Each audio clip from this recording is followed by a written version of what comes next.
Oh my gosh. Recording in Can I progress. fix my hair first? Of course. That's terrible. Hi. All right. Ready? Yeah. Okay, Mana, you scored a goal today. I don't know if you're aware, and I don't want to give years, but I'm going to. 8 fine. years and 4 days. Wow. What did that goal mean to you? It was so, I mean, it was bittersweet, and I couldn't even celebrate because I was like, we have to win this game. And now that I have some time to reflect on it, like, obviously it's amazing, and I'm just so grateful that they trusted me to even be in the position to be on the field at that time, you know. I don't want to get emotional, but yeah, it was really special, and I feel like there are certain things since I've been here that have really, like, felt like it's wrapped up my career, you know, like certain things that have meant a lot, even just like training with Sinead again and having some time with old friends and having a good training session and winning small-sided, like stuff that I really missed and I enjoy now. And every time a moment like that happens, I'm like, okay, I can be done now. Like that's like we wrapped it up. And then of course I wake up the next day and I'm like, that was really fun. I want to do it again. I'm hungry. So, yeah, I'm really happy. And I also got my first yellow card in a very long time.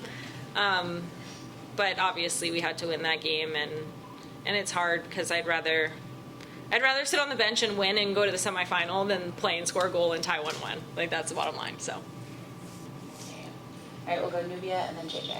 Hi, Mana, Nubia with the Shea Butter FC podcast. Speaking of your goal, Midge Hurst had an excellent service into the box. I'm not sure if you were able to see a replay of it, but your thoughts just in the game. I would love to see a replay. It was sweet. We just had a little moment in the locker room where she came up to me and put her hands on my shoulders and was like, you deserve this. Like, you've been working so hard. And of course I was like, thank you for, she gave me a dime. But yeah, I didn't expect it to make it all the way, but it got over everyone, and I was like, all right, I just have to get a touch on it. So my job was pretty easy at that point. Okay, JJ? Shim, you answered the first question already that I was going to ask. So to follow up, you are from Hawaii with the wildfires going on there. Is there any message you have for back home? Yeah, I was talking to my teammates about it before the game. My family's originally from Maui, and I have cousins on Maui right now, and I've been in touch with them. My cousin works at Lahaina Luna. I, in law school, worked with some landowners there, Hawaiian landowners, and a farm, Huia Farm, that's in Lahaina. And it's a really special place to me, and I'm heartbroken for that community, and it's hard to be so far away and feel like there's nothing I can really do other than check in and support my friends and family. And right now we're in a place of just checking on loved ones and making sure people are okay. Like, we're not even, thinking about the property and anything else. But yeah, I'm looking forward to organizing around that community when it comes time and giving them whatever we can to rebuild. Thank you for asking, though. That's really meaningful to me and means more to me than anything else that I'm doing in soccer here in the NWSL, U.S. soccer. Hawaii is my home, and yeah, family is everything. Sean? You got to go lead the defensive line has been scoring a bunch of goals for the team. Does coaching still have confidence in you? Is it something that you players are seeing? What's leading to that? Not all of a sudden, but suddenly they're going in. Sorry, you mean that I was playing in the back line and that I scored? Yes, you had another shot later from outside the area. A few other defenders haven't scored of late. Oh, yeah. So she's telling you don't shoot. You just instilling a general confidence in the back line. Yeah. Yeah, I love this coaching staff. I think they're incredible. I think they're very smart. I think I have learned more in this short time than I did in years, I would say, in the NWSL. And definitely instilling confidence, but just trusting. Like, I love the way that when we're playing well, it's like it doesn't matter where you are on the field. you're playing some role, right? So if I start at left back and I end up on the right side because there's a corner kick or something, I'm suddenly a right winger. And in that sense, our coaches trust us to play whatever role we need to in that moment. But yeah, we play a lot of small-sided and get a lot of shots. And when I was subbing in, they're like, just score a goal. And I'm like, cool. Like, I don't have to think about anything else, just go score a goal. Should have scored 2, but that's another story. And you did. Michaela. I'm Michaela with Women's Sports Exchange. My question left my head. Give me 1 second. It's gonna come back. Take your time. What can you guys take away from this match and kind of build momentum going into the end of the regular season? Obviously, the NWSL is a really, really close league. I feel like everyone's in a tie all the time. Yeah. So kind of how can you guys keep pushing forward? Yeah, it's really, it's feels like 2 separate things, right? Like you have league play and then Challenge Cup, and now that Challenge Cup is over for us, it's just focusing on those games. And it's unfortunate because Challenge Cup is kind of fun, and I've never, this is my first time playing in it, but I've been following it for a long time, and I think it's a fun little tournament style thing that they have going on. I don't even know what I'm saying, but I'm disappointed, and I think we have to just focus on the next one and see. I know we're tied for second. So glad we beat Portland. That was just extremely satisfying. When we go back to talking about things that make me feel like my career's wrapped up, that's one of them. So focus on the next one. I don't even know who we play. Kansas City, maybe? Someone said? Last game. Wait, what? October 15th. Oh, if we would have gone through, yes, it would have been Kansas City. Right. Okay. Sorry. I don't know who we're playing next, but yeah, it's San Diego wins. Oh, yes, duh. I'm trying to get on that trip. So that's what we're going to be focusing on tomorrow and until we go and play that game. Awesome. We'll take Gary and then Nubia and Jenna online. Jenna, don't let me forget about you. Gary from Soccer for Gotham. I'm just curious your thoughts on being able to see Sinead play on the world stage. Oh my goodness. There are no words. As soon as she got called up, I was like, I have to get her jersey. And I had it, and I wore it, and they didn't win. So I was like, do I put it back on, or do I just hang it on my wall and never sign it? She hasn't signed it yet because she just got back. But she's such a baller. She's one of the best, just pure soccer players I've ever met. And I'm so happy for her, and she deserves, I think she could play and start on our women's national team.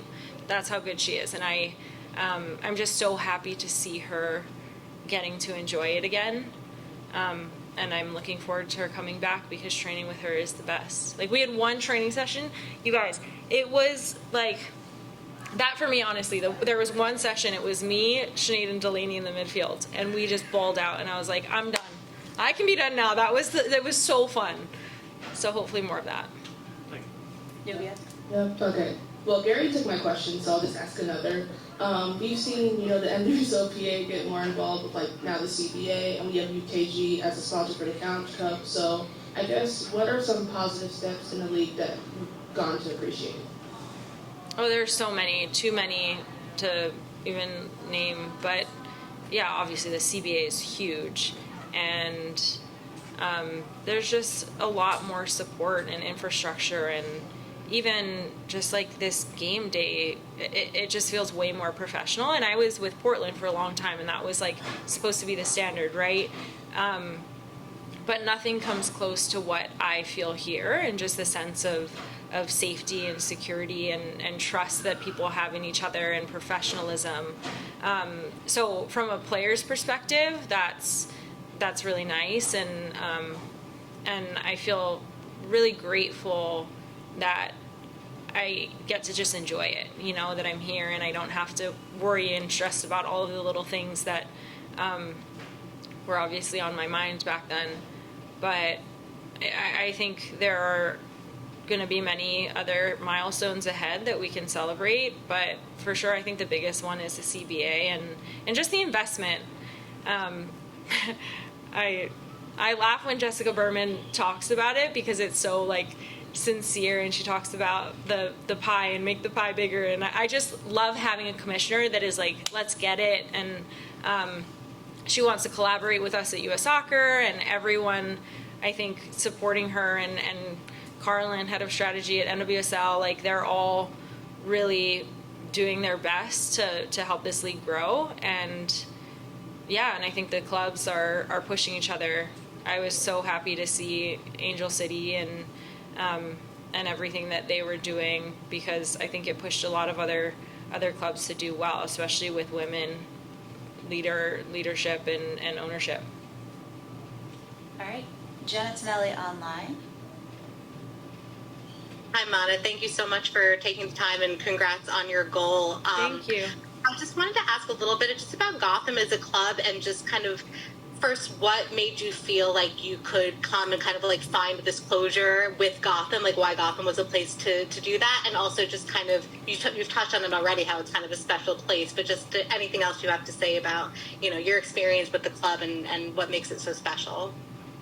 Yeah, there are a few things. So obviously knowing Yael and Nathan, the assistant GM here, and Sarah, who I actually talked to her before coming in, because Sarah and Nathan wrote a paper on player well-being, and I just knew that they had the same goals in mind for women's professional soccer that I had in mind and have in mind. So I felt like, at least from the top and leadership, we were on the same page. And then I asked a bunch of my friends. You know, it's helpful that I have Allie and McCall, Sinead, Mish, players that I've played with before, who could tell me, you know, how it compares to when we were playing back in 2015, 2016. Yeah, and I like the way we play football. Tonight, the first half was not close to the way we play and train and we're hoping to play, but when we play, like, this team balls out. I remember watching the game against Seattle, and is that what we call them? OL Reign, right? Yeah, OL Reign. OL Reign. You got this. Thank you. And they were so good. They were just like, just playing a lot of quality passes, and I remember watching one goal, and I was like, you know, that makes me want to play soccer again. Did that answer your question? Yes, awesome. Thanks so much, and congrats No again on problem. the goal. Thank you so much. Any other questions for the room? Yeah. One last question. We're working with US Soccer. Obviously, women's national team out with an early departure, but what else are you looking forward to this World Cup? Any teams? Ooh. Players? Yeah. I was hoping more of the colonized would beat the colonizers, but that's just like the general feeling I have in life. I was so sad to see Nigeria lose, but England is a great team. I love Japan, but I kind of want a new winner, so that's complicated feelings. But I played in Japan for 3 months and learned a ton, and I think it really contributed to my game. So I would say that's probably who I'm choosing. I felt that. Yeah. What about you guys? Japan? Colombia. See, Colombia, I love Colombia. I would love them to advance, but I think ultimately, like... I just want anybody but England or Europe. Same. Yeah, I'll anybody have but France, Europe. but that's it. Okay, any other questions related to the game or? Sorry. No, we can do this. Go ahead, Michaela.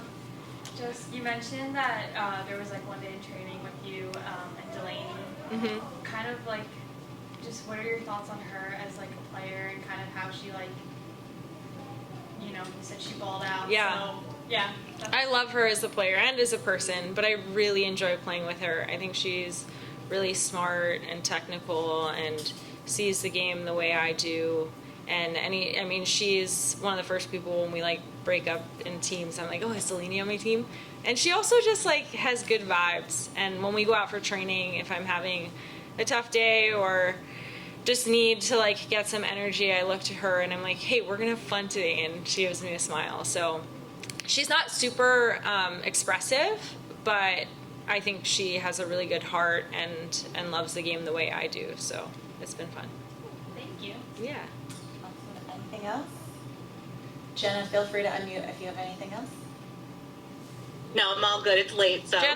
Jenna, who do you think is going to win the World Cup? Oh my god. Well, I did put a prediction up on Twitter, so I don't know if I want to go into it, but I predicted that every team is going to win, so I'm going to Okay. be no matter what. All right, you're out. Sorry. Just kidding. Anna. Thank you.